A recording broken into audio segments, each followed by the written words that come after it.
नमस्कार दोस्तों, मैं हूं आपका दोस्त आपका होस्ट आर के और आप देख रहे हैं दोस्तों आर के ट्रेडिंग। तारीख क्या दोस्तों 25 नवंबर 2020 और यहाँ पे 26 नवंबर 2020 के लिए यानी कि एक्सपायरी डे के लिए इंट्राडे के लिए दोस्तों 6 स्टॉक सेलेक्ट कर लिया है। उसके इंट्राडे लेवल बताने से पहले डिस्क्लेमर आपको ध्यान से सुन लेना है। कोई भी पर्सनल बाइंग और सेलिंग की सलाह बिल्कुल भी नहीं है। ट्रेड करने से पहले अपने फाइनेंशियल एडवाइजर से सलाह मशवरा जरूर कर लें।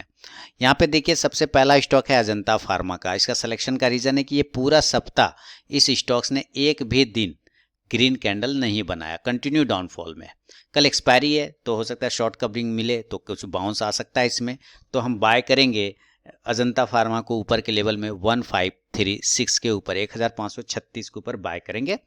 स्टॉप लॉस लगा लेंगे इस कंडीशन में 1526 यानी 1526 का।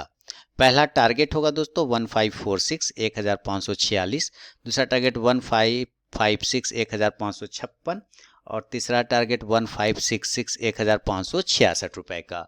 दोस्तों अगर ये नीचे के लेवल को ब्रेक करता है तो सेल साइड चले जाएंगे, सेल बिलो हमारा लेवल हो जाएगा 1514 और स्टॉप लॉस लगा लेंगे इस कंडीशन में दोस्तों 1524 का, 1524 यानी 1524 रुपए का। पहला टारगेट हो जाएगा इस कंडीशन में 1504 1504, सेकेंड टारगेट होगा 1494 1494 और थर्ड टारगेट 1484 1484 रुपए का। शुरू के 5 मिनट ट्रेड को अवॉइड करके चलना है, उसके बाद ही अगर स्टॉक बाइंग या सेलिंग को एग्जीक्यूट करे तो ही ट्रेड करे। तो ये पहला स्टॉक है अजंता फार्मा। दूसरा स्टॉक है दोस्तों चोला फाइनेंस का। देखिए चोला फाइनेंस में ना कंटिन्यू जो मैंने दिया टारगेट वो तो आ ही गए पोजिशनल, लेकिन आज जिस तरह का इसने बनाया है मैंने ऐसा नहीं कि पूरा का पूरा खत्म कर लिया, अभी भी इसमें चांस है। अब ये चांस दोनों साइड के बन रही है। जो कैंडल है एक तरह का ये चांस है कि इसके अपर और लोअर रेंज को बिल्कुल अच्छे तरीके से इस कैंडल को होल्ड किए हुआ है।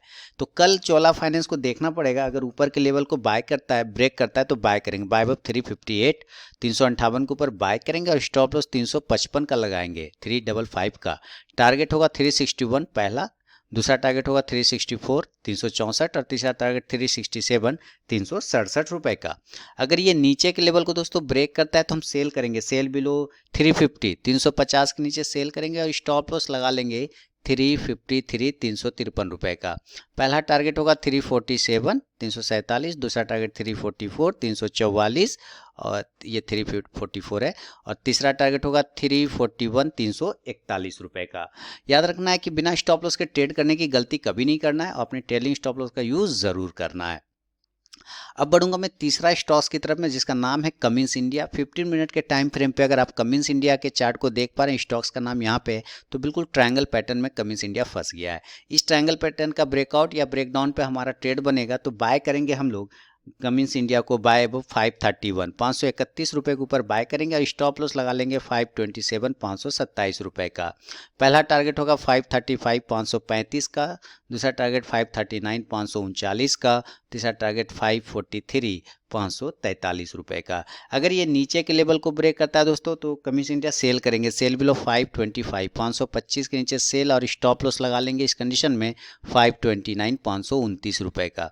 पहला टारगेट होगा 521 521, दूसरा टारगेट होगा 517 517 और तीसरा टारगेट होगा दोस्तों 513 513 रुपए का। फर्स्ट टारगेट के पास भी अगर स्टॉक आए तो 50 to 70% क्वांटिटी जरूर बुक करिए। लाइव मार्केट में कॉल प्राप्त करने के लिए टेलीग्राम चैनल को ज्वाइन करिए। बढ़ूंगा चौथा स्टॉक जिसका नाम है डाबर। अब डाबर का सिलेक्शन क्या है कि डाबर देखिए बिल्कुल अपने इस बॉक्स के लोअर एंड पे ट्रेड करा है, स्टॉक्स का नाम है यहाँ पे, और डाबर इस बॉक्स के बिल्कुल लोअर एंड पे आके ट्रेड करा है। यानी अगर ब्रेक डाउन होगा तो तेज गिरेगा, नहीं तो फिर यहाँ से इस तरह से बाउंस करेगा। तो बाय करेंगे कल एक्सपायरी डे में डाबर को 505 रुपए के ऊपर बाय अब 505 और स्टॉप लॉस डाबर में लगा लेंगे 501 501 रुपए का। टारगेट होगा डाबर में 509 509 रुपए का, दूसरा टारगेट 513 513 रुपए का, तीसरा टारगेट 517 517 रुपए का। स्टॉप अगर स्टॉक नीचे के लेवल को ब्रेक करता है सेल साइड में जाने की कोशिश करेगा तो हम सेल कर देंगे 499 के बिलो, 499 रुपए के नीचे सेल करेंगे और स्टॉप लॉस 502 रुपए का लगाएंगे 502 का। पहला टारगेट होगा 496 496, दूसरा टारगेट 493 493 और तीसरा और फाइनल टारगेट होगा 490 490 रुपए का डाबर में। तो ये दोस्तों चौथा स्टॉक था पांचवा स्टॉक जो है वो बहुत ही अच्छा फार्मा स्टॉक है, ग्लेनमार्क फार्मा। देखिए ग्लेनमार्क फार्मा का जिस तरह का चार्ट बना है, मैं बार बार कल भी कह रहा था, ये बिल्कुल एक ट्रायंगल पैटर्न डेली का टाइम फ्रेम पे उसका ज़बरदस्त ब्रेकडाउन हुआ, स्पेस कम हो गया था, ब्रेकडाउन हुआ, फॉल्स एकदम यहाँ से गिरा, फॉल हुआ तुरंत, अब ये लेवल इंपॉर्टेंट सपोर्ट हो गया। वहीं पे अगर ये ब्रेक कर जाएगा तो फिर यहाँ से भी फॉल कर सकता है। तो कल ग्लेनमार्क फार्मा ऊपर के लेवल को अगर ब्रेक करेगा 470 को तो बाय करेंगे, स्टॉप लॉस लगा लेंगे 467, 467 रुपये का, टारगेट 473 73, दूसरा टारगेट 476 76 और फाइनल टारगेट 479 479 रुपये का होगा। सेल की बात करते हैं, अगर ये नीचे के लेवल को ब्रेक करेगा दोस्तों 464 रुपये को तो सेल करेंगे, सेल बिलो 464, और स्टॉप लॉस लगा लेंगे 467 467 रुपये का। टारगेट होगा इसका, ये सेल है ऐसा नहीं समझना है, सेल का लेवल ही, और टारगेट होगा 461 461, दूसरा टारगेट 458 458 और तीसरा टारगेट 455 455 रुपये का। तो ये पांचवा स्टॉक है, याद रखिए प्रॉफिट बुकिंग जो लोग नहीं करेंगे लास्ट में लॉस बुक करेंगे। अब बढ़ूंगा छठा और अंतिम स्टॉक जिसका नाम है HDFC। देखिए डेली के टाइम फ्रेम पे HDFC बहुत ही अच्छे सपोर्ट लेवल पे खड़ा है। HDFC बहुत ही अच्छे सपोर्ट, लगभग 2200 का जो लेवल था उसको तोड़ा है, लेकिन एक दूसरा सपोर्ट पे आके खड़ा है HDFC। तो कल HDFC लिमिटेड को हम बाय करेंगे 2200 के ऊपर, बाय अब 2200। स्टॉप लॉस होगा इस कंडीशन में 2190 2190 रुपये का।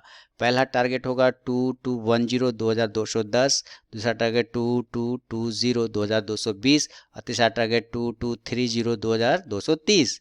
अगर ये नीचे के लेवल को ब्रेक करेगा सपोर्ट को तो सेल कर देंगे, सेल बिलो 2175 2175 के नीचे सेल, और स्टॉप लॉस 2185 2185 का लगाएंगे। पहला टारगेट होगा 2165 2165, दूसरा टारगेट 2155 2155 और तीसरा टारगेट 2145 2145 रुपये का। तो ये एक्सपायरी डे के लिए दोस्तों टोटल 6 स्टॉक्स है। अगर वीडियो एनालिसिस पसंद आता है लाइक कीजिए, फीडबैक दीजिए। मिलता हूँ नेक्स्ट वीडियो में दोस्तों, तब तक के लिए बहुत बहुत धन्यवाद।